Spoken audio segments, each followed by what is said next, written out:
fẹ́ máa wò ọ̀rọ̀ tó jẹ tí ń gbèsè mo fẹ́ gbọ́ ètò lóríṣiríṣi wọ́n wà lọ́lọ́kan òjọ̀kan ìròyìn tó kojú òṣùwọ̀n àtàwọn ọ̀rọ̀ àgbọ́ fi kọ́gbọ́n eré wọlé fún tẹ̀rù tọmọ tèwe tàgbà ẹ má fi para. AGI TV mo fẹ́ máa wò ọ̀rọ̀ tó jẹ tí ń gbèsè mo fẹ́ gbọ́ ètò lóríṣiríṣi wọ́n wà lọ́lọ́kan òjọ̀kan ìròyìn tó kojú òṣùwọ̀n àtàwọn ọ̀rọ̀ àgbọ́ fi kọ́gbọ́n eré wọlé fún tẹ̀rù tọmọ tèwe tàgbà ẹ má fi para àdànà kó kọjá mórí nǹkan fèrè bàbá rere káwí parí AGI TV we are the pace setters.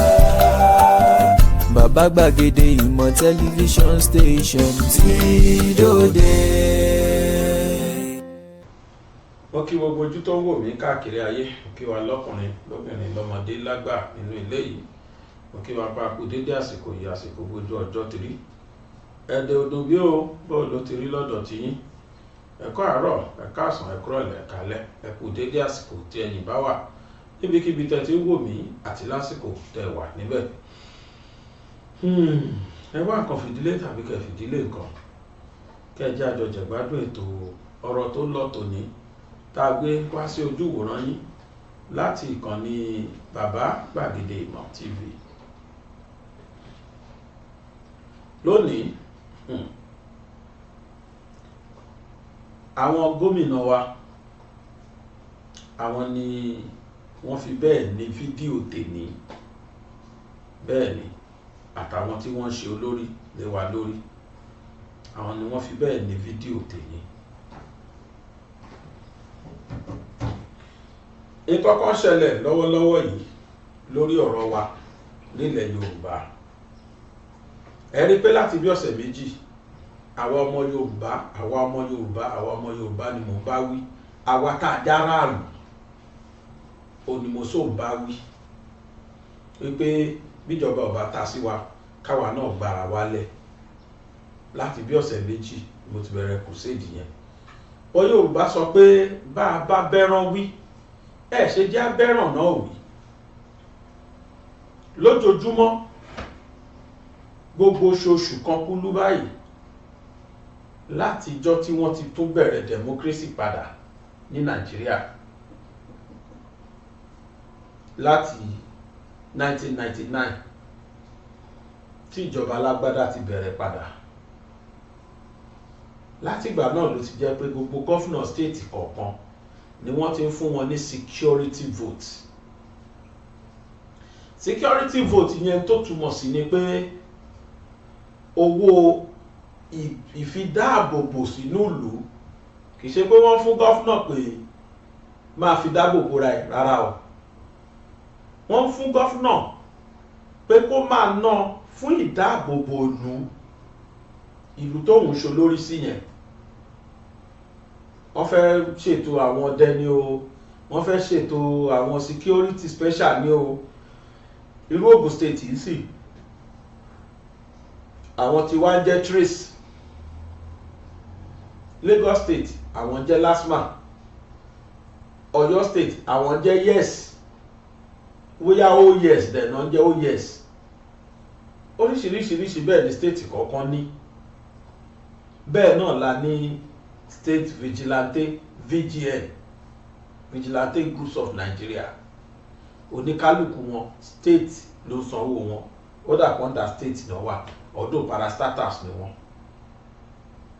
Àtàwọn bẹ́ẹ̀ bẹ́ẹ̀, a tún ní Àmọ̀tẹ́kùn, àtàwọn bẹ́ẹ̀ bẹ́ẹ̀ under state ni wọ́n wà. Ohun tí federal government dẹ̀ ṣe fún àwọn state l'allocation rí pé kí wọ́n fi ṣe security tó ń pè ní security vote. Yàtọ̀ fún allocation fún state, special owó kan ni security vote jẹ́ fún wọn. But ohun tá a rí tí ọ̀pọ̀lọpọ̀ àwọn governors máa ń ṣe ni pé wọ́n bá àpá kúkúrú kan pa gógùn. Àwọn governors á lọ ra mọ́tò nínú gbogbo owó tán bá gbà láti January to December. Wọ́n wá mú tóṣù kan, wọ́n á lọ ra mọ́tò, wọ́n á fún migration, ìmí torí most of them ọlọ́pàá náà máa ń face. Wọ́n á ra mọ́tò yẹn wọ́n lè rà kó tó bí 100. Wọ́n wá ha fáwọn ọlọ́pàá. Wọ́n á ní kí commissioner of police state yẹn kó máa bọ̀ kó wá gba mọ́tò yẹn kó wá kọ̀. Wọ́n wá ṣe ceremoniously ládùúgbò gbogbo tó ní kálukú gbà sápò. Wọ́n láwọn fi ran security lọ́wọ́, àwọn míà fún immigration, àwọn míà fún custom náà bẹ́ẹ̀. Wọ́n á kó tó kù fọlọ́pàá, ó parí. Security vote bá wọgbó fódìdí ọdún kan. Wọ́n tẹ̀ tún máa fi ṣe ceremony pàápàá tí news máa gbé tí gbogbo ẹ̀ máa gbé. Èló ni wọ́n gbà, èló ni wọ́n ná fọlọ́pàá. Then ṣé bí mọ́tò ló mọ? Is there any will, most especially ẹ jẹ́ kí n limit ọ̀rọ̀ mi sílẹ̀ Yorùbá, is there any will at all from any governor in Yorùbá land wípé agbésùnmọ̀mí gbọ́dọ̀ dópin nínú ìlú òun? Is there anybody tó ní èrò ẹ̀ tó dẹ̀ ṣiṣẹ́ tọ́ta rẹ̀ rí lẹ́yìn Akérédolú tó ti gbéṣẹ̀? Ẹ tó dárúkọ gọ́fúnà mi tarí pé léyìí ó jà takuntakun dẹ̀ ṣiṣẹ́ takuntakun pé tọ̀dọ̀ ni kí ètò ààbò kó wà ní state òun.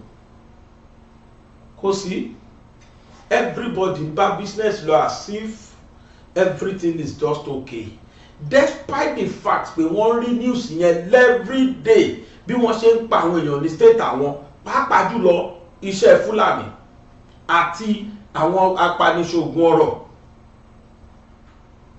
Ètò kàn wọ́n ní kọ́kànrà mọ́tò fọlọ́pàá ó parí. Wọ́n dẹ̀ ń gbé kúkúrú wọ́n ń gbé gúngùn. Ọ̀pọ̀lọpọ̀ aláàlú ló ti da kúṣẹ̀ tán, bẹ́ẹ̀ olówó ni lánàá àmọ́ ti ta gbogbo tó ní fi ṣe ìràpadà lọ́wọ́ Fúlàní. Those governors are not moved at all. Kò kàn wọ́n, kò move wọn ríro. Ẹ jẹ́ àgbàgbé federal government báyìí, mo ṣì ń bọ̀ lórí tiwọn but àwọn state governors ni mo ń sọ yìí. Is there any will at all? Now oríṣiríṣi ló ṣẹlẹ̀ ní state ẹnìkọ̀ọ̀kan. Lẹ́yìn Ọ̀ṣun ló fẹ́ẹ̀ sèfù díẹ̀, láàfi bẹ́ẹ̀ gbọ́ rẹpẹtẹ ní state yẹn báwọn Fúlàní dáhùn láàmú. Despite that, Adeleke náà gba security vote. Kí ni gbogbo wọn ṣe? Ondo, Èkìtì, Ọ̀yọ́, Ògùn, ìlú mẹ́rẹ̀ẹ̀rin yẹn Ondo, Èkìtì, Ọ̀yọ́ state, Ògùn state. Àwọn tó list ó ní Kwara àti Lagos state. Ọ̀ṣun mi tẹ̀rù fún àwọn rìkọ́ọ̀dù kidnapping rí rárá. Àwọn Fúlàní ò lajú sọ̀ṣun. Ṣùgbọ́n ṣe rí the 4 major states tí mo sọ yìí, Ògùn state, Ọ̀yọ́ state, ṣe Ògùn state ní Ọ̀yọ́ state ní number 1, followed by Èkìtì àti Ondo, number 2 and 3 Ondo lóko, then followed by Ògùn state.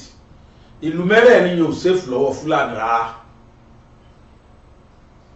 Ìlú mẹ́rẹ̀ẹ̀rin yóò safe lọ́wọ́ Fúlàní rárá.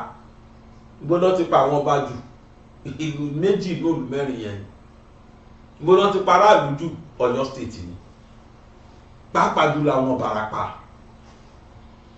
So the governors of those states, ẹ jọ̀ọ́, kí ni iṣẹ́ ààbò tá a rí táwọn state governors yẹn ṣe so far? Àwọn most especially the 4 state governors tí mo dárúkọ yìí. The state governors of those 4 states, àárín kankan tó wà spectacular tí wọ́n ṣe lórí pé báwo la ṣe fẹ́ stop ogun Fúlàní àti àwọn ajínigbé ṣògùn ọrọ̀ tó wà nílùú yìí. Àti ìrísòfà lẹ́yìn activities àwọn ọlọ́pàá tá à ń rí lógùn state, pàápàá jùlọ níjẹ̀bú. Àwọn táwọn yẹn dẹ̀ fèsì òun làwọn ajínigbé ṣògùn ọrọ̀. Bẹ̀ Fúlàní mẹ́rin rí kankan rárá tán tiẹ̀ ṣe lógùn state rárá. Fúlàní la mú yìí o tó ń pa lágbájá pa àárí rárá lówó ẹjẹ́ àgbàgbé ẹ̀. Ẹni wọ́n bá gbé lógùn state wọ́n gbé kó lọ sẹ́tù lọ́wọ́ rẹ̀. mo dẹ̀ ní kéèyàn 40 tèmi mọ̀ délédélé tí wọ́n gbé lógùn state èyí tí wọ́n panú ẹ̀ èyí tí wọ́n gbowó lọ́wọ́ ẹ̀ kódà lẹ́gbẹ̀ẹ́ ibi tèmi ń gbé wọ́n they collected 25 million láwọ̀ ọ̀gbẹ́ni yẹn 25 million wọ́n gbà lọ́wọ́ ẹ̀ kó tó dẹ̀ ní gbáyé lẹ́nu lábẹ́kúta wáyé 250 náà láwọn fẹ́ gbà ojú ò tí ì fi bẹ́ẹ̀ là gbà I'm talking of 2021 ojú go ìyọ́ ìyá wèrè tó báyìí gbà ẹ̀ káláyé sí ni wọ́n gba 250 yẹn pé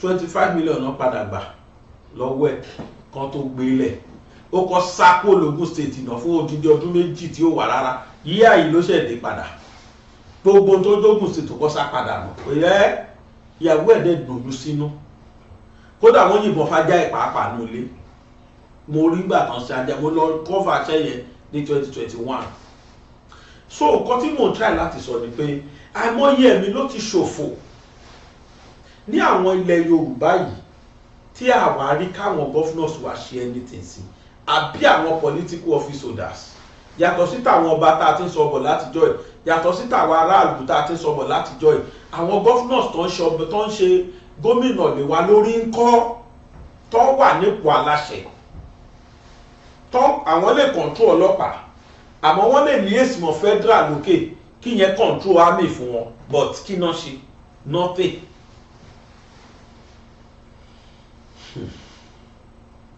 ní Ondo àbèkìtì mo máa ń gbé àwọn state yẹn síra wọn arábìnrin kan la sọ bóyá nù abìjẹta nípa anọ́nì nípa bí wọ́n aṣọ́bí tán ti ń sin tí Fúlàní gbé tó gbé ìyá ẹ̀ tán sì ṣojú ìyá ẹ̀ bá sùn táwọn bíi 6 7 tí wọ́n bọ́ ọmọbìnrin yẹn sùn tán tún wá expect pé kó rìn tẹ̀lé àwọn tó ń rìn tẹ̀lé wọn tí ò lè rìn tán dẹ̀ yìnbọn pa wọ́n pa gbé o kò sí ní tó ṣẹlẹ̀ o kì í ṣe tó máa ta gọ́fìnà state yẹn lára pé no irú eléyìí ò gbọdọ̀ ṣẹlẹ̀ state mi gbé kó torí ẹ̀ wọ pléènì lọ sàbújá kó lọ máa rántí irọ́ ẹ̀jẹ̀ rí wọn kan ṣe bẹ́ẹ̀ because kò kàn wọ́n because àwọn governors it doesn't concern them kò tí ì kan ẹbí wọn Yorùbá ní nígbà tí aburú bá ṣẹlẹ̀ sàráàlú wọ́n á sọ pé irun bí lọ́ọ̀lù wọ́n á ní irun bí lọ́ọ̀lù ẹ̀yìn ẹjọ́ ṣẹlẹ̀ láàfin wọ́n á lè mọ̀wọ́ lu o èèmọ̀ tí ìwọ̀lú gbogbo tó ṣẹlẹ̀ sáwọn aráàlú èèmọ̀ tí ìwọ̀lú irun bí sì lọ́ọ̀lù ni ṣùgbọ́n tó bá máa ṣẹlẹ̀ sọ́mọ gọ́fúnà kan tàbọ́mọ sẹ́nétọ̀ kan tó wá láti stéètì kan tàbọ́mọ house of reps member kan tàbí ìyàwó ẹ̀ tàbí house of reps member ẹ̀ gangan tàbí sẹ́nétọ̀ kan tàbí gọ́fúnà gan fúnra ẹ̀ ẹ̀rí pé everybody máa sáré kábàkàbà ní stéètì yẹn ẹ bá rí pé everybody máa sáré kábàkàbà ní stéètì yẹn so everybody feel unconcerned báwọn bá ṣe ń ṣe làwọn ìjòyè náà ń ṣe ó ní àwọn governors náà kí ẹ̀ everybody náà ń ṣe ẹni tó bá mú ẹni tí kan bá ba family ẹ̀ lẹ́ẹ̀máa rí tó wọ́n máa ké kiri ó dẹ̀ gòkó tó bá ké àwọn tó kù àfọwọ́lẹ́rán máa wò pé ìwọ ló kú kàn òkú kàn wá tó ti kọ́kọ́ ṣẹlẹ̀ nírú ẹ̀ ṣẹlẹ̀ ní Zamfara state wọ́n gbé wọn lọ́tún wọ́n gbé wọn lọ́sì lóríṣiríṣi làwọn tó ń gbé bẹ́ẹ̀ ibẹ̀ náà ni wọ́n ti kó community but governor bẹ̀ kò sùn governor bẹ̀ relax he doesn't relent on his effort he doesn't rest on his oars at all tọ̀sán tó rú ní máa yẹ fi strategize pé kí ló tún kàn ṣáàlọ́ yẹn disturb me ojoojúmọ́ ní gọ́fúnà yẹn ń wò pé kí ló tún kàn kí ni ká ṣe kí ni lé kí ló dé kí ni kí a tún máa ṣe to the extent that gọ́fúnà yẹn lọ gbá research wọ́n indict Bello Matawalle the former governor pé òun gan ni chairman àwọn Fúlàní tó ń jiyàn gbé yìí òun gan ló mọ̀ ń pa wọn and the funniest part is this man is chief of defence àbí minister for defence àbí kí ló jẹ́ the same Bello Matawalle in terms of defence òun ni leader, òun ló pàṣẹ defense Nàìjíríà báyìí, òun dẹ̀ ló ní ṣe ní ẹ̀sùn tó fi kàn ó, lẹ́sùn tó fi kàn ó, òun ni wọ́n fẹ̀sùn pé òun gan ni chairman gbogbo àwọn Fúlàní,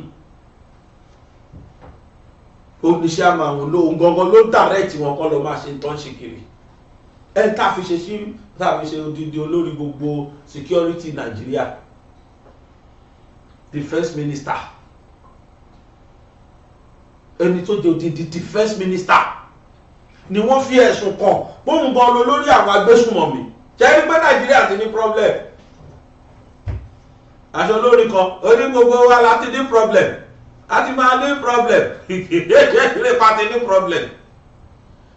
You can see where the lawlessness is.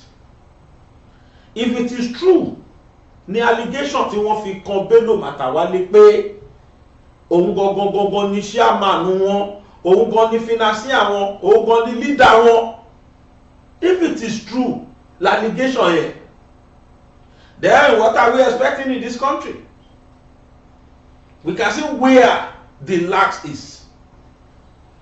Àti rí pé gbogbo ìwọ̀nba effort táwọn àmì kọ̀ọ̀kan tí wọ́n ń ṣe ní Nàìjíríà, nǹkan tí ó jẹ́ kó materialize ni pé ẹni tó jẹ́ chief, tó jẹ́ senator, tó jẹ́ minister fún defense, òun gan ìdí ẹ̀rùn lórí ọ̀rọ̀ ààbò.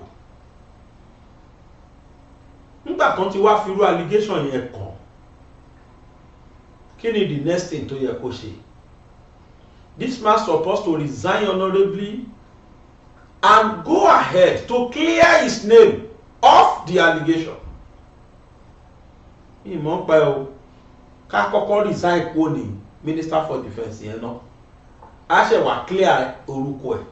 Tó bá di pé it is cleared and it is proved beyond reasonable doubt that kò mú anything nípa ọ̀parọ̀ ọmọ fáyìn, a ṣe gbà pò ẹ̀ padà. Ìyẹn tó bá fún, tó bá dẹ̀ fún kì í ṣòye ìdílé. Màá play ohun tí current governor lú ẹ̀ sọ. Now nǹkan tó mú tí mo fi sọ̀rọ̀ lórí àwọn governors ni pé ẹ̀yin ẹ wo Zamfara, the same Zamfara, despite the fact pé the successive governor tó lọ tí tó wà ń bẹ̀ yìí succeed, ẹwà allegation tó wà powerful tí wọ́n fi kàn, but the current governor kò sùn rárá lórí pé báwo làwọn ṣe fẹ́ kọ́ńkà àwọn Fúlàní. Ara wàhálà ẹ̀ tó ṣe ṣùgbùlùbí ṣùgbùbù dẹ̀ ni wọ́n ń pè, ẹ̀wò tó ṣẹlẹ̀ sí. Kódà òun tún senior kíní o, ó tún senior Túrújì o, ẹ̀ tọ́ pa yẹn. Ó ló ní tí gọ́fúnà yẹn ti débẹ̀ sí, ó ti di ẹ̀mẹ́ta ọ̀tọ̀ọ̀tọ̀ tó change commandant àwọn army ní state ẹ̀. Tó bá ti gbé kọ̀ wá tó ti rí para wọn ní wọn lówó gbà, wọ́n change ẹ̀ ni. Àwọn gọ́fúnà sì ti wá lẹ̀ Yorùbá tó tiẹ̀ mà wá army commandant débi wọ́n fẹ́ mọṣẹ́ wo náà ṣe. Ọjọ́ wo náà ti ní meeting pẹ̀lú àwọn army commandant gbẹ̀yìn? Ọjọ́ wo náà ti ṣe meeting pẹ̀lú àwọn commissioner of police gbẹ̀yìn? Ọjọ́ wo náà ti ṣe meeting, kọ́ ṣe joint task force meeting pẹ̀lú àwọn tí wọ́n jẹ́ major security ní state kọ̀ọ̀kan pé state tèmi o, I want to rid them off these Fulanis. How many governors ló jókòó ṣe bẹ́ẹ̀? Do you know why they can't do that? Because most of our political functionaries and the public office holders ni wọ́n ní àwọn màálù táwọn Fúlàní yẹn kó kiri ní state kọ̀ọ̀kan. Àtọ́ba àti joyè. Àwa mẹ̀kúnnù ìlàwọ̀ mọ̀ nǹkankan. They see that cow as brisk business, despite that those Fulanis are using the cow rearing as a shield láti fi perpetuate in the various act in state kọ̀ọ̀kan. They don't care. Owó tí wọ́n máa pa business wọn tó ń ṣe lókun àwọn, and that is why Yorùbá ní tẹnubàjẹ́ ojú àti màálù ọ̀pọ̀lọpọ̀ àwọn alágbára yẹn ni wọ́n ń bá wọn kó kiri ní wọ́n ṣe lè pàṣẹ kí ikú gbóná pa àwọn arábí yẹn nílẹ̀ Yorùbá. Bẹ́ẹ̀ àwọn Fúlàní tí àwọn tó wà ní north tí wọn ò ní màálù tí ó ń ṣàwọn náà sin màálù pàápàá jùlọ current governor Zamfara state he doesn't care. Ẹ wo tútí máa yẹn pa, ẹ wo huge success tí wọ́n record every day. Our own state governors, are they giving it the same effort in their state? Pé tọ́tọ́ sẹ́ẹ̀ ní state mi yóò ṣe ti ẹ̀ rí Ọ̀yọ́ state. Ó máa ń yà mí lẹ́nu fún gọ́fúnà yẹn pé sir, with your pedigree, nígbà tí gọ́fúnà Ṣèyí Mákindé wọlé as governor, I was happy to the extent that mo torí pé he's a very intelligent man. Èmi fọkàn sí pé Fúlàní ti dáràn. Unfortunately, state wọn ni èèyàn kan ti dìde da ìwà táwọn Fúlàní wí, enough of that. But to my dismay, this governor was the first person tó kọ́ jáde tó kọ́ tákù gbòó pé láéláé má sọ bẹ́ẹ̀ mọ́. Why? And tákù tó tákù wọn yẹn ńṣe ló fáwọn Fúlàní yẹn ní agbára láti nà tentacles wọn. Wọ́n wá spread tentacles wọn wá pàṣẹ́gè nínú state tẹ̀jẹ̀ governors. Till tomorrow mi ò rí any spectacular effort fún governor yẹn láti curb menace of these Fulanis. I have never seen any special effort kankan tí governor yẹn put up. Àtàwọn governors wà lẹ̀ Yorùbá bẹ́ẹ̀. I am directing my statement to you governors. I'm challenging every one of you nílẹ̀ Yorùbá. Ẹ wo governors Zamfara ṣẹ́yìn ṣe làjìn tí màá yẹn ṣe lórí ọ̀rọ̀ security wa.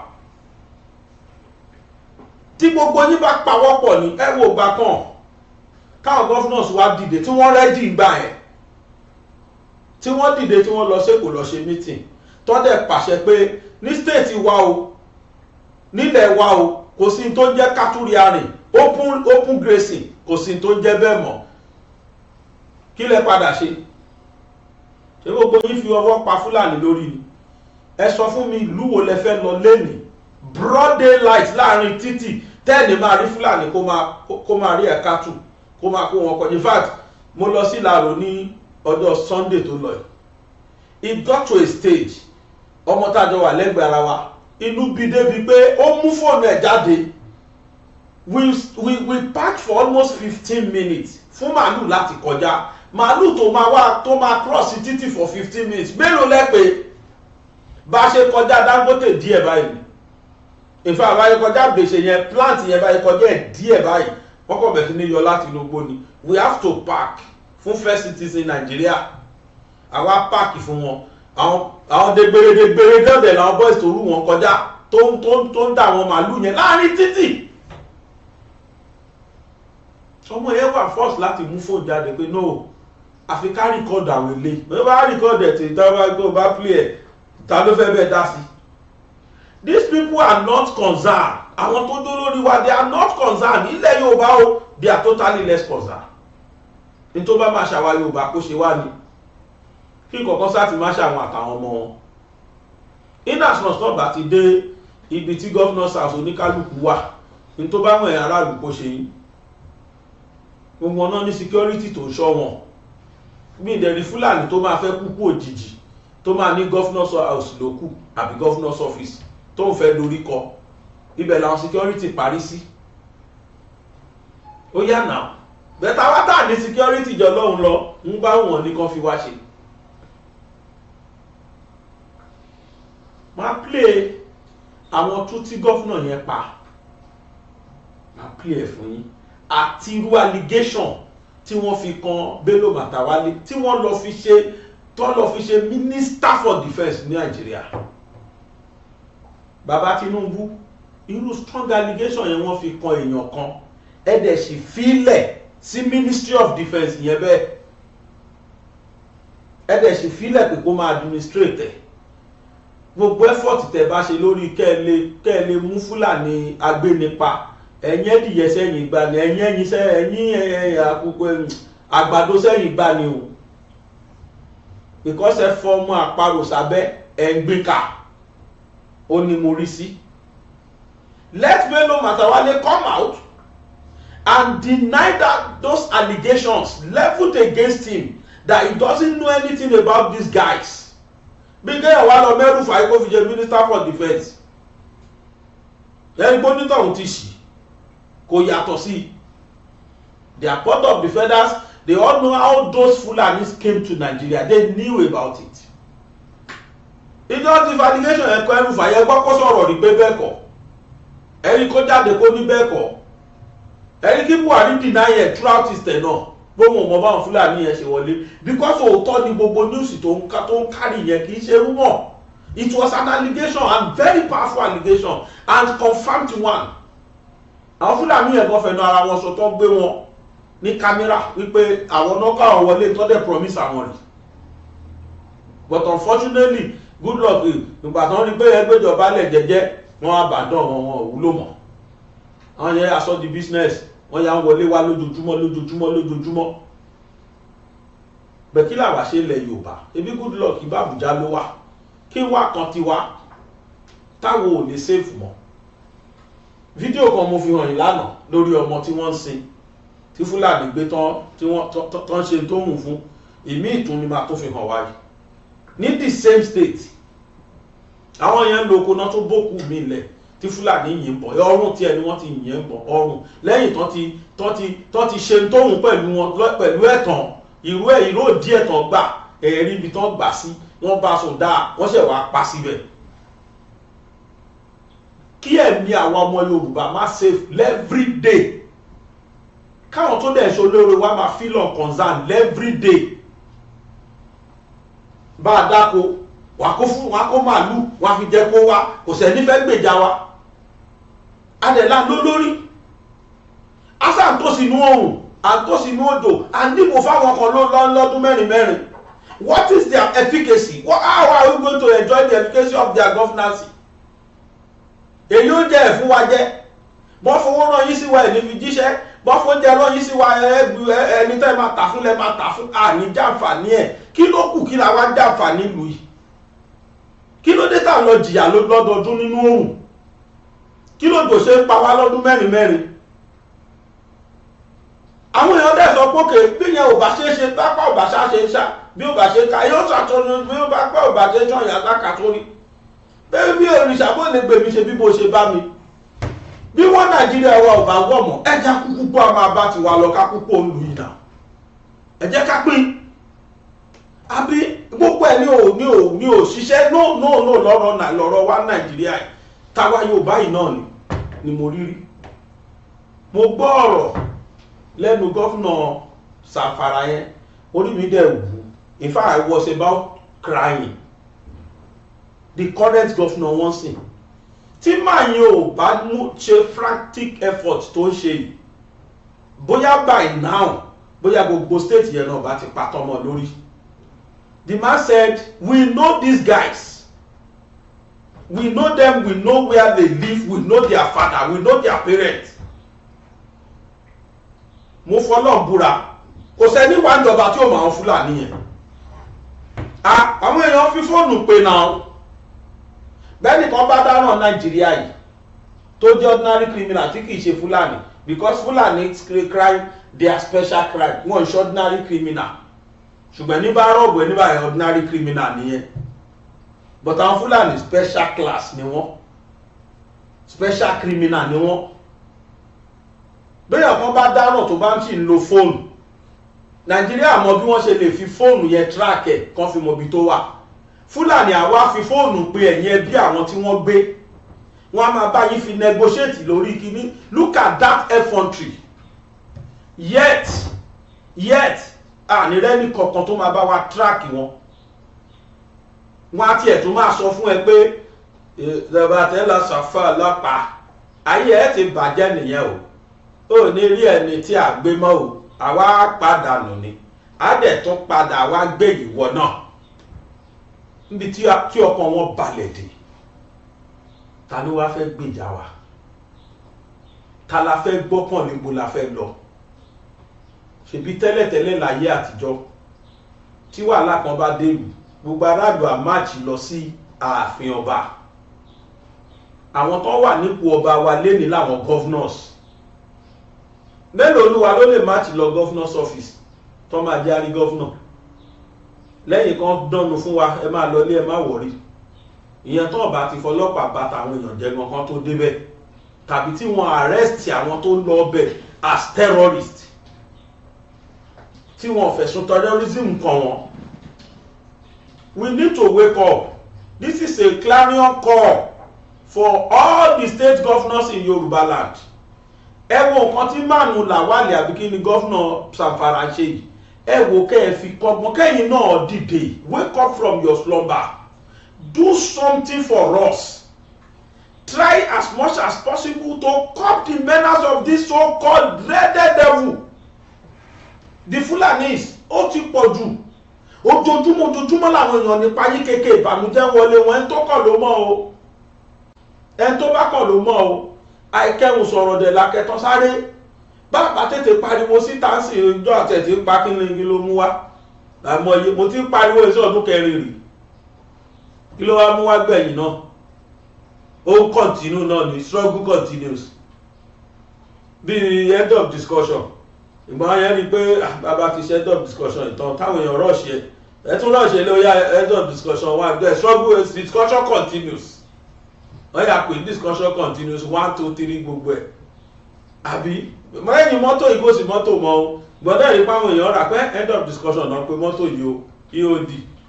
Àwọn èèyàn rà lọ ẹ tún ṣe ra mọ́tò yìí là á ṣe discussion continues 1. Àwọn èèyàn tó rà. Bẹ́ẹ̀ náà ni tó ṣẹlẹ̀ sí wa. Alọ́ọ̀dì àrí end of discussion Fúlàní o bá a ṣe ń bọ́rọ̀ ìbọ̀ yìí. And that the rate of lawlessness is just too alarming. Táwọn yẹn bá dẹ̀ ti rí pé soft landing wà Nàìjíríà wọ́n máa multitude ni wọ́n máa pọ̀ sí ni. Ẹ̀yin state governors wà lẹ̀ Yorùbá kí lẹ ṣe fún wa kí ni tẹ̀ ń ṣe láti bá wa rẹ́yìn àwọn Fúlàní. Ẹ jẹ́ tún show fídíò mi fún wa ó dà pé léyìí wọn ní Fúlàní YouTube ò ní mú because ìyẹn kan sùn lẹ́nu Yorùbá ládẹ́ ń sọ so wọn ní mọ̀ kó kú ni ó yá bá mi play ẹ̀. Wọ́n ń dá àwọn èèyàn wa lọ́nà wọ́n ń pa wọ́n ṣe rí báyìí o ṣe rí báyìí o à ń kígbe láti ẹjọ́ yìí pé àwọn Fúlàní darandaran pé wọ́n pa àwọn èèyàn wa bí ọ̀sẹ̀ bíi mélòó kan báyìí a kámẹ́rà wípé wọ́n pa àwọn èèyàn wa wípé wọ́n ń pa wá wọ́n ń dá àwọn èèyàn wa lọ́nà wọ́n ń pa wọ́n ṣe ti rí báyìí ìkan nínú àwọn èèyàn wa lélẹ́yìí o méjì ni wọ́n o méjì ìkan bá àti rọ̀ṣẹ́ ẹnìkan lọ sọ́spítà obìnrin lélẹ́yìí o ṣe rí pé ó ń lọ lé ó ń lọ ṣe rí bí wọ́n ti yìnbọn sí ṣe rí ẹ wo ọrùn ni wọ́n ti yìnbọn sí àwọn Fúlàní darandaran ṣe rí báyìí ṣe rí bọ́n. ṣe é rí irú òdí ẹ̀ lẹ́ni tó ń gbà síbí kan yẹn wọ́n mú fún dáadáa ó ṣe wà pa ẹ̀yin náà wo kó bó ṣe wà ẹni pé ó náà lẹ́nu oh God ìwọ̀sí yẹn ti pọ̀ jù fún wa ìwọ̀sí yẹn is too much nísìn kíní yẹn ti wá mọ́ wọn lára kọ́ wá ti móbìnrin wọn bá sùn dáa wọ́n á dẹ̀ pa nígbà tí mo bá wọn tó ní wọn kúkú lágbára kan tó fẹ́ sàfà wọn tó bá já rí àwọn effort táwọn governors wa bí ẹgbó máa ṣó ti Bello Matawalle lẹ́ẹ̀rẹ̀ governor wọn Lawal àbí kí ló jẹ́ ní Zamfara kẹ́ẹ̀gbọ́ ìtú tí màá yẹn ti pa effort tí wọ́n make ṣé bí the same governors ni wọ́n ṣé bí the same security vote náà jọ ń gbà èèyàn tó wish láti ṣe nǹkan tẹ̀dẹ̀ ń rí bó ń ṣe ó yàtọ̀ sẹ́ni tó jẹ́ pé wọ́n kàn fetí gbọ́ ni wọ́n dẹ̀ fetí parẹ́. Èmi challenge gbogbo ẹ̀yin governors wa ni o torí wípé mi ìrí ń tẹ̀ ń ṣe tẹ́ ẹ bá wá ń ṣe ẹ jẹ́ ká gbọ́ eléyìí ò sọ̀rọ̀ pé ìbanilórúkọ jẹ́ àbí kinní kan no láwọn areas mi gbogbo yín try but lórí security 99% of Yorùbá governors are failures 99% yín lè fail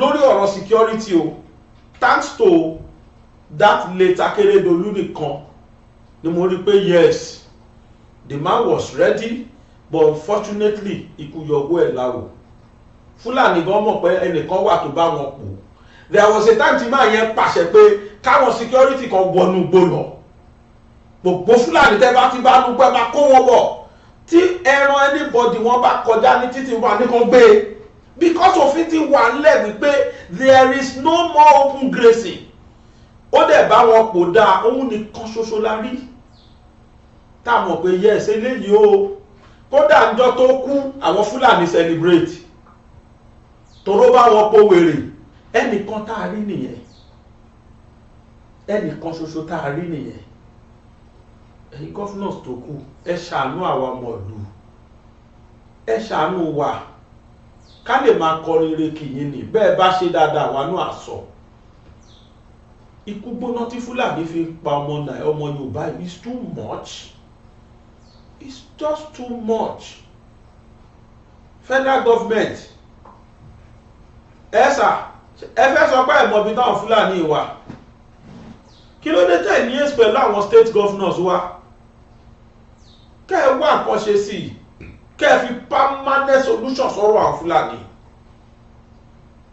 it's high time they stop all this nonsense all of a sudden Nigeria kàn di no go area for everybody Nigeria wa tẹ́lẹ̀ tó jẹ́ pé ó wà very peaceful Nigeria wa tó jẹ́ pé tẹ́lẹ̀tẹ́lẹ̀ tí wọ́n bá ka terrorist country wọn ní ka Nigeria mọ́ níjọ́ tí wọ́n mú ọmọ kan mútàláàbù àbúkí lórúkọ ọmọ tó mú nínú plane aṣáṣẹ ṣe rìhásà ń gbà yẹn ni àwọn òkúkú mọ̀ alimútàláàbù tí wọ́n mú ń gbà yẹn nínú plane tán ló lọ sábrọ̀ tó di bọ́ǹbù mọ́ra níjọ́ tó mọ́ ọmọ yẹn tí gbogbo wa ń pariwo pé má sọ wálẹ̀ ní Nàìjíríà o because lóòótọ́ Nàìjíríà kì í ṣèlú ìlú violence Nàìjíríà kì í ṣèlú terrorist all of a sudden Boko Haram kọ̀ wọlé wa ni wọ́n kọ̀ wọlé wa ni ọ̀dọ́ àwọn ọlọ́pàá àgbà yẹn náà forí jálé agbọ́n tó rán sọ pé inú igbó kan ni wọ́n lọ situate sí wọ́n dẹ̀ láwọn ọlọ́pàá lọ pa nínú wọn gbà yẹn wọ́n gbókù àwọn tó ń pa sórí ọ̀kadà wọ́n fẹ́ lọ sin wọn làwọn ọlọ́pàá tó rí wọn náà tún pa gbogbo wọn dànù kó tó di pé ọ̀rọ̀ escalate láyé Ọbásanjọ́ ń gbà náà all of a sudden eré la máa pè ara lawlessness kan náà tá à ń sọ ni torí tí kì bá ṣe bẹ́ẹ̀ gbàrà tí Boko Haram dìde yẹn tó bá jẹ́ pé gbogbo àwọn foreign aids tí a nígbà yẹn tí wọ́n wá kó má jẹ́ páwọn kan wà tí wọ́n dá bẹ́yìn gbẹ̀gbọ̀gbẹ́ tó fi tí France fi bínú lọ táwọn other foreign countries tó ń wá tó wá help wá fi bínú lọ nígbà tí nípa gbẹ̀yìn gbẹ̀gbọ̀jẹ́ làwọn eléyìí ò ready ó bá ṣe o nǹkan mà ti ṣe wá o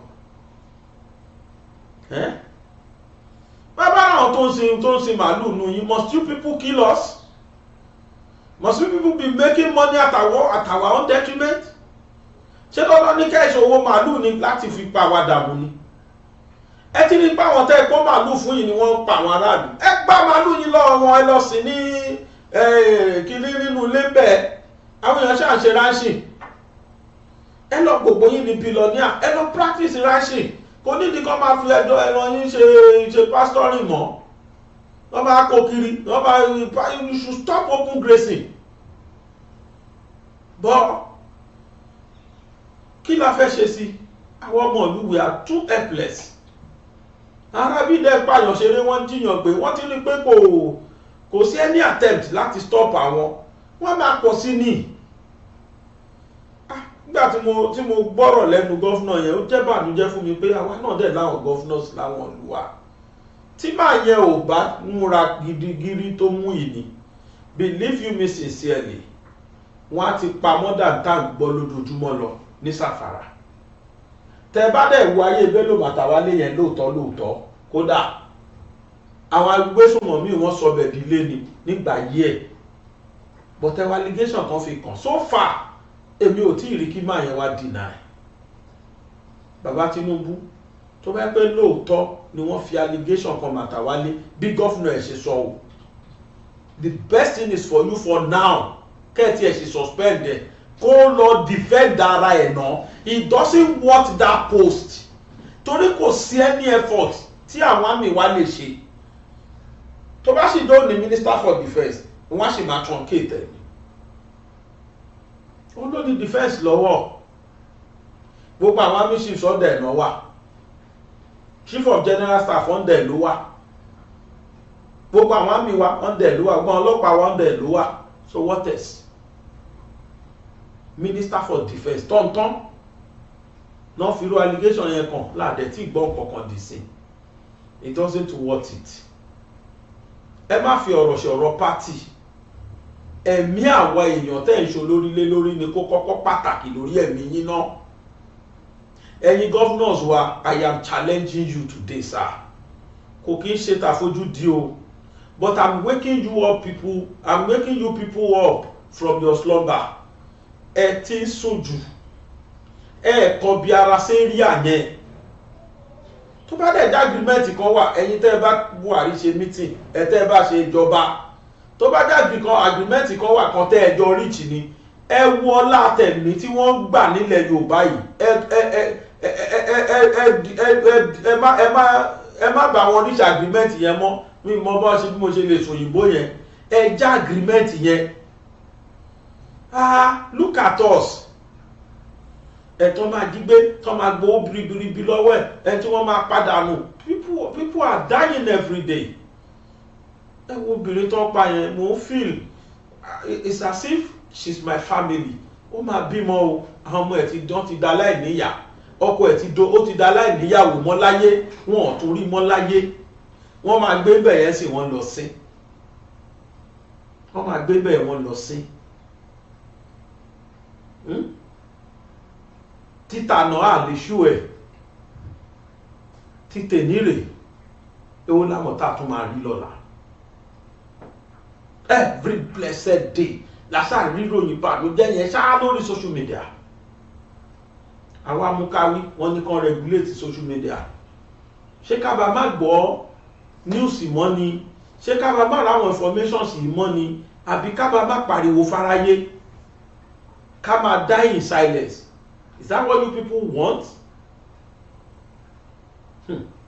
Látara ìwà, látara iṣẹ́ takuntakun tí gọ́fìnà Sàfàrà ń ṣe, ẹni tí wọ́n mú balẹ̀ yẹn, tí àwọn military mú balẹ̀ yẹn, ó dàbí kéèyàn jẹ jackpot 1 trillion ni. It's even more than that.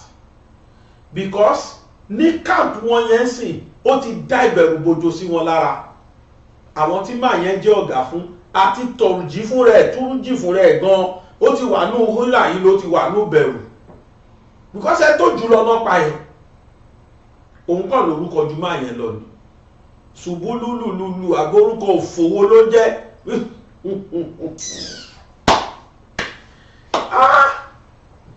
now even the governor is now saying that Turji's days are numbered. Ó ní tó ti mú Ọlọ́run fún àwọn ní ṣùgbúlùṣùlùlù yẹn táwọn ti lè mú. Ó ní lágbára Ọlọ́run. The days máa yẹn ready ẹ ti rí is ready fully ready for them. Tí kì bá ṣe yẹn ni bóyá tó bá ṣe Sàfàràbà tó worst ju wọn bá tá à ń gbọ́ yìí lọ. The man is ready. The man is trying for them. Gbọ́ngbà tó bá sọ̀rọ̀ máa ní kàn play ẹ̀ ó ní máa fi ṣe lọ. Káà náà wá compare effort máa yìí pẹ̀lú àwọn tiwa. Ẹ̀yin tiwa mo fi Ọlọ́run tó dá mi búra mi kì í yájú ságbàlagbà ní ìyájú sí yín o. You are our governors. But we are doing this in order to wake you people up. Wake up. Ẹ bá wa ṣe nǹkan kan sí i. Ara ni wa. Ẹ̀rù Fúlàní ń bà wá lójoojúmọ́. We are not safe. Àwọn ẹbí wa they are at risk always tó bá jáde lọ báyìí ó dìgbọ̀n bá wọlé kọ́kàn wa tó balẹ̀. Táwa náà bá jáde lọ ó dìgbà bá wọlé wa kọ́kàn wa tó balẹ̀. Kí lẹ fẹ́ bá wa ṣe sí? Ẹ̀yin lolórí wa. Ẹ̀yin náà gbéjọba lé lọ́wọ́. Ìjọba kan dẹ̀ gbélé yín lọ́wọ́ yẹn àmọ́ náà ni gbà fi pamọ́ ni.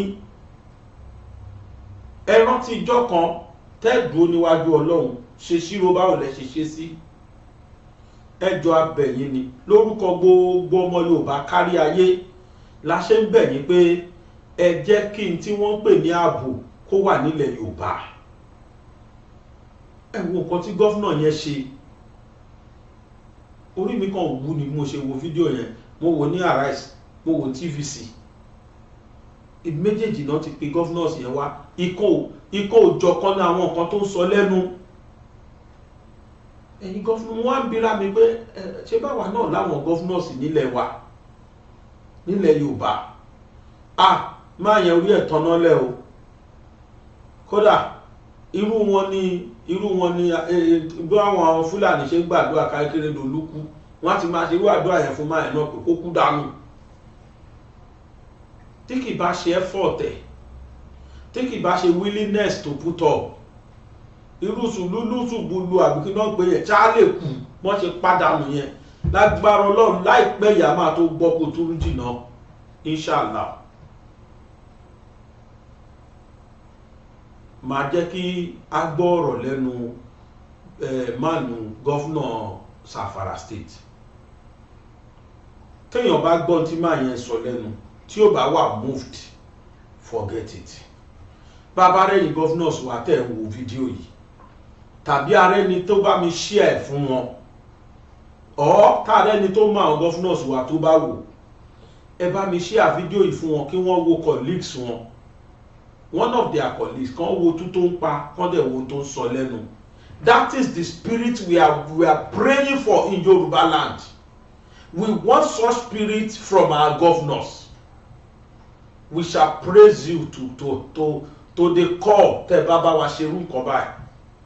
Tẹ́yìn náà sọ pé for the Fulanis, for the killers in Nigeria, for the killers in my land, their days are numbered and we are ready to face them. Tá a dẹ̀ rí lóòótọ́ wọ́n ṣe ń ṣe Zamfara ẹ̀ tá a rí tó ń ṣe bẹ́ẹ̀ náà lọ́dọ̀ tiwa náà pé no, àwọn Fúlàní máa rógo tá à ń gbọ́ròyìn wọ́n ti pa olórí wọn kan o, wọ́n ti pa Fúlàní esme 30, wọ́n ti pa wọn kan sínú igbó 50. Báwo nínú wa ò ṣe ní dùn? Tílẹ̀ Yorùbá ò tiẹ̀ lè tó bẹ́ẹ̀, tó bá ti rí wọ́n bẹ̀rẹ̀ sí ní pa àwọn pàkúpà wọ́n máa sá, wọ́n á wá gbígbà, wọ́n á sá kúrò lẹ̀ Yorùbá. Àmọ́ nígbà tí ọ̀rẹ́ ni ṣe nǹkan kan fáwọn, tọ́ọ̀rẹ́ ni challenge wọn, tí wọ́n ọ̀rẹ́ ni bì wọ́n lọ́wọ́ wò, àwọn náà yà ń ṣe tó ń wọ̀n. Ẹja lọ gbọ́ gọ́fúnà Zamfara state. Said, we know where these guys are. We know where they live. We know their parents. You know them as a government? Of course we do. They live with the same community we live. So why is it difficult to get them? That is the $1 million question that I should ask you. We are trying to understand, for those of us who are now conversant with Zamfara, have never been there, and we hear you as a chief security officer speak tonight to say you know these people, but yet you can't get them. It's a head scratcher. It is something that we are trying to all put our heads together. That is why, from what I can do as a governor, to have this CPG as a first line of defense. Of course, military are there, police are there, as well as civil defense, but they are not under my control. They are under the control of federal government, and they are doing their best. And like I said also, our security forces have the ability to crush these guys. But they are not.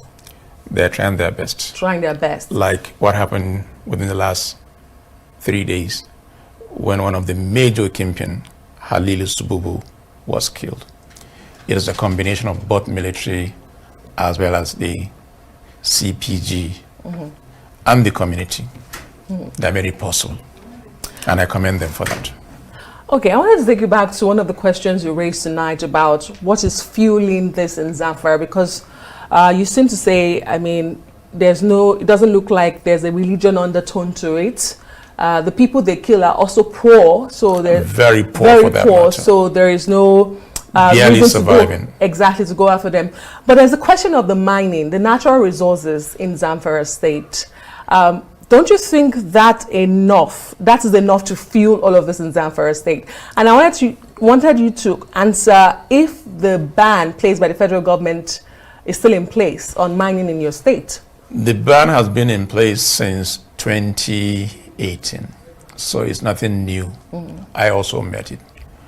What I did on my own part is to also make sure the traditional institution do not give this consent form or consent letter for any mining activity in Zamfara State. And it's one reason why we had to issue an executive order that will stop giving out consent letters on mining by traditional rulers.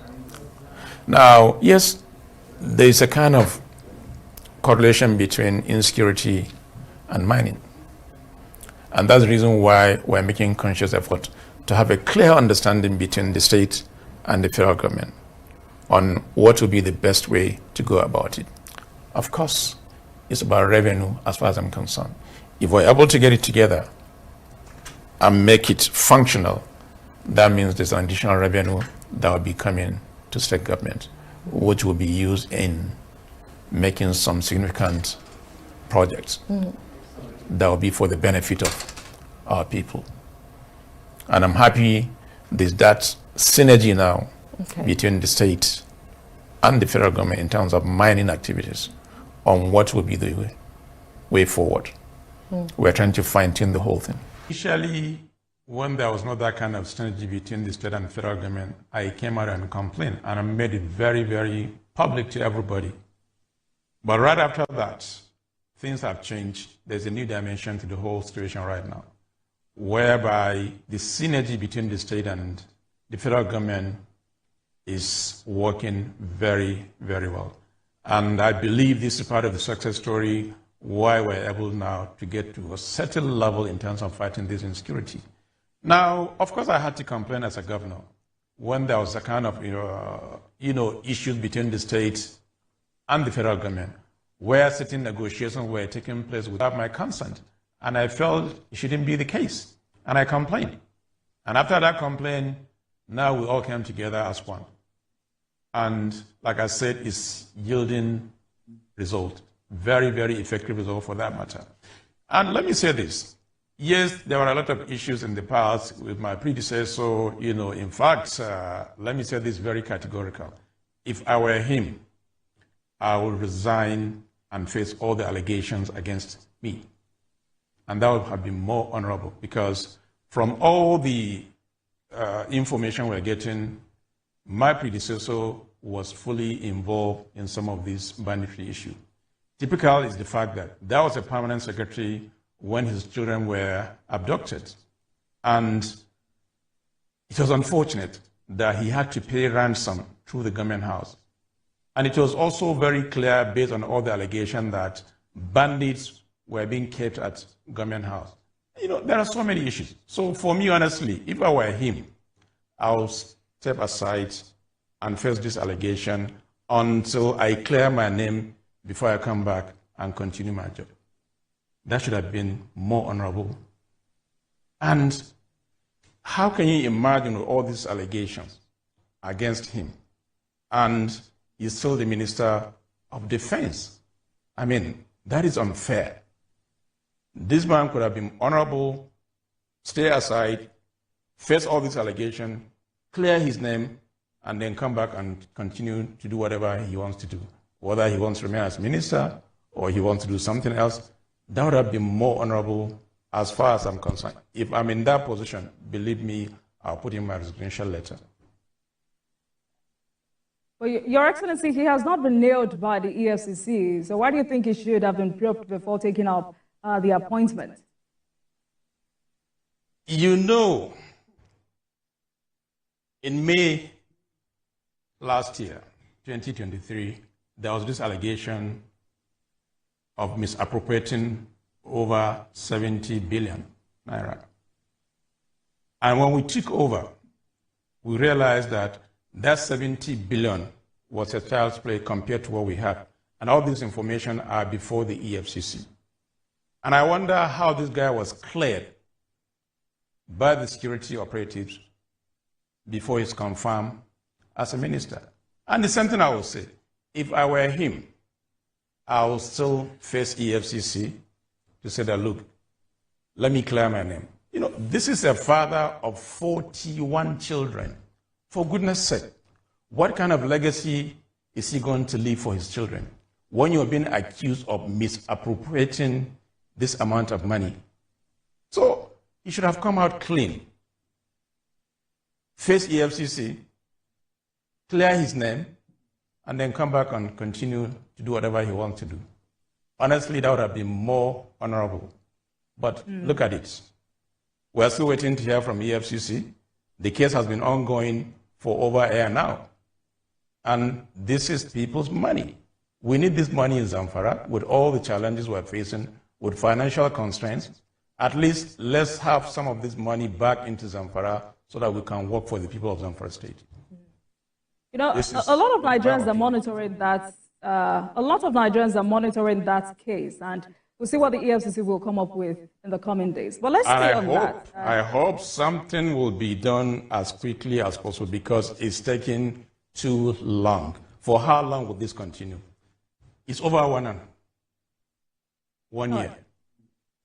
Your Excellency, you know, I would like you to react to some allegations that have been raised against you on this particular program, because about 4 months ago, former Commissioner for Information, Ibrahim Dosara, was here on Politics Tonight. He said to me that you're an absent governor, and that is one of the major reasons banditry in Zamfara State will continue to escalate, because you're not always in the country to take charge.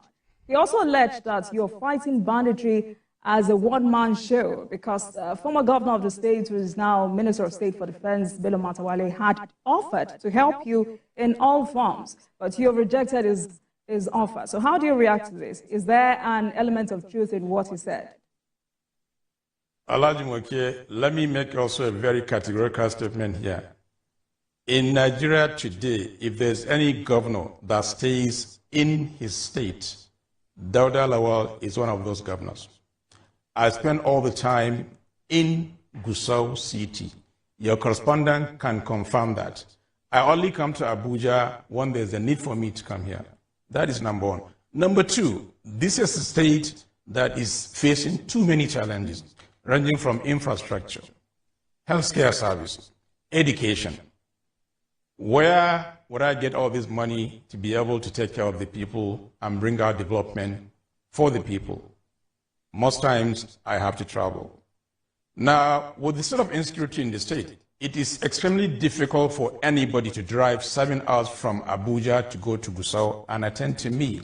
I am the one that is looking for help, and I need to be out there. Dosara is one of those guys that I don't even really have time to discuss him because he's not at my level.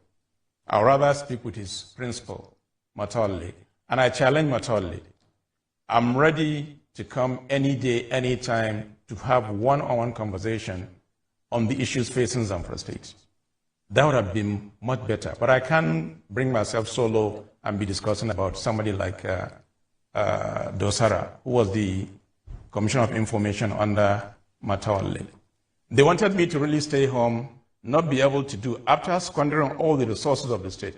Look, Olajimoke, by the time we did all our analysis, we realized more than 250 billion is missing in Zamfara State. And these guys have the audacity to go to court to say that they cannot be charged. If there's anything, if you know your claim, why would you go to your court and say that you cannot be investigated? I mean, it's crazy. It's only in Nigeria that such things happen. And they were able to get even injunction to say that their administration should not be problem. How can you do that? I mean, if you don't have anything to fear, please come and face it. Come and answer the questions. So forget about those, Sarah. Your Excellency, I'd rather have his principal to come here. Yes. Since you became governor, has Bello Matawale offered to assist you in this fight against banditry in whatever form? Somebody who has been accused of involved in banditry activity, what kind of help is he going to bring to Zamfara State? What value is he going to add to Zamfara State? I'm dealing with the Minister of Defense, that is Badaro. I'm dealing with the National Security Advisor, as well as the President. So who's Matawale in that regards? My stand from day one has been no negotiation with any bandit, and I still stand on that. I have never mixed words in terms of my position as far as banditry in Zamfara State is concerned. Now, looking at that memo, I'll be so stupid at my level to sit down and write such kind of memo. I think I'm way more than that. If you look at the memo, and I keep saying, look at the content of the memo. It says Northwest Governors Security Summit. That was the heading. The background says payment to bandits. And they listed all the bandits in Zamfara State. Then the second part of it was for journalists. And all these journalists are the ones that are having some kind of shady relationship with Matodli, and they are all listed. If you go to the date the memo was approved, it was 2nd of September 2024, and that was my birthday. And I remember clearly, on that day, I was at council meeting, I did not sign a single memo.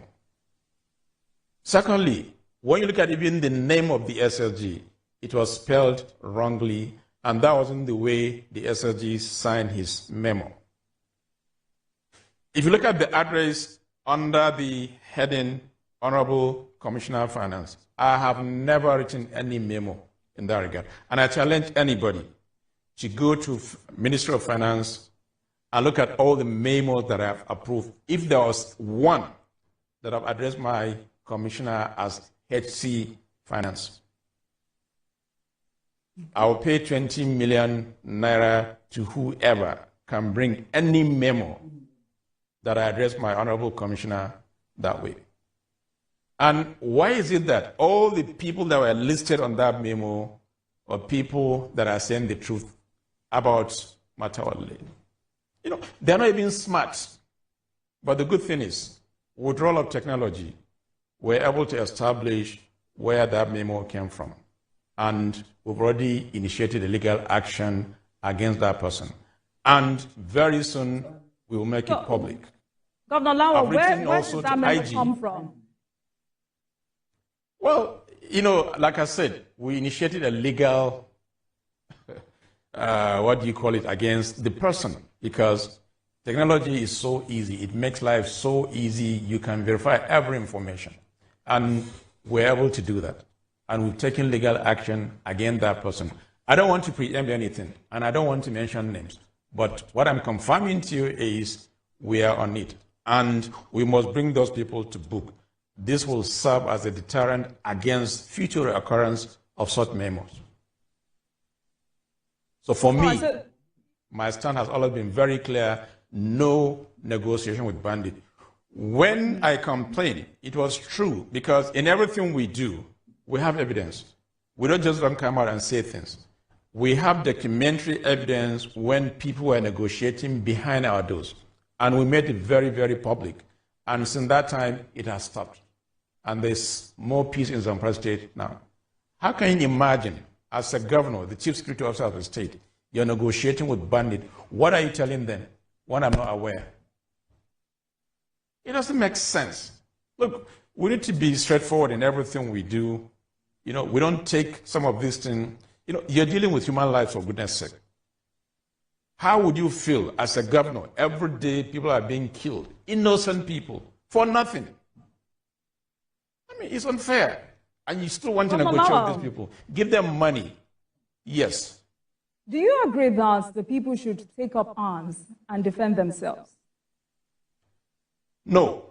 If we do that, that means a total failure of the system. And I don't think it would be fair to our security forces. What I believe is the security forces have the ability to crush any bandit. That is their constitutional role. So I don't believe in everybody taking them, because it will turn to anarchy. I believe we have the capacity to deal with these guys. And the political will. Once the political will is there, it's just a matter of time. You have seen what happened within the last 1 week. The kind of successes they are recording. That is the political will. And that's what we're talking about. Let it be sustained. If we're able to sustain this, believe me, within the next 1 month, banditry will be history in northern Nigeria, in Zamfara, and Nigeria as a whole.